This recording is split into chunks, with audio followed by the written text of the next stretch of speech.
Understanding, be cautious of, a guide for English learners. Hello, everyone. Welcome to our English language learning series. Today, we're going to explore the phrase, be cautious of. This is a common expression in English, and understanding its usage can really enhance your language skills. So, let's dive in and learn together. Be cautious of is a phrase used to warn someone to be careful or mindful about something.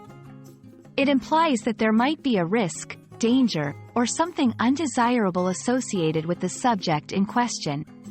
For example, when someone says, "Be cautious of the slippery floor," they are warning you about the potential danger of slipping. To understand this phrase better, let's look at some examples. Be cautious of strangers offering you unsolicited help.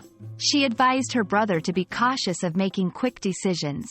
Be cautious of deals that seem too good to be true. In these sentences, the phrase is used to advise caution against something that may not be immediately apparent or might have hidden risks.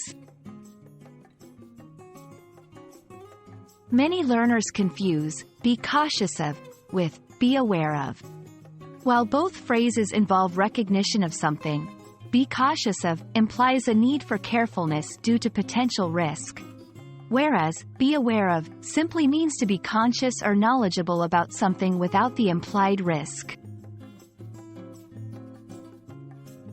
Understanding synonyms can help you use the phrase more effectively.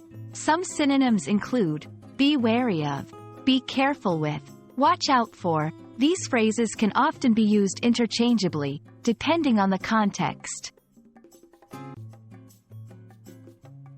I hope this video helps you understand and use be cautious of more confidently in your conversations and writing.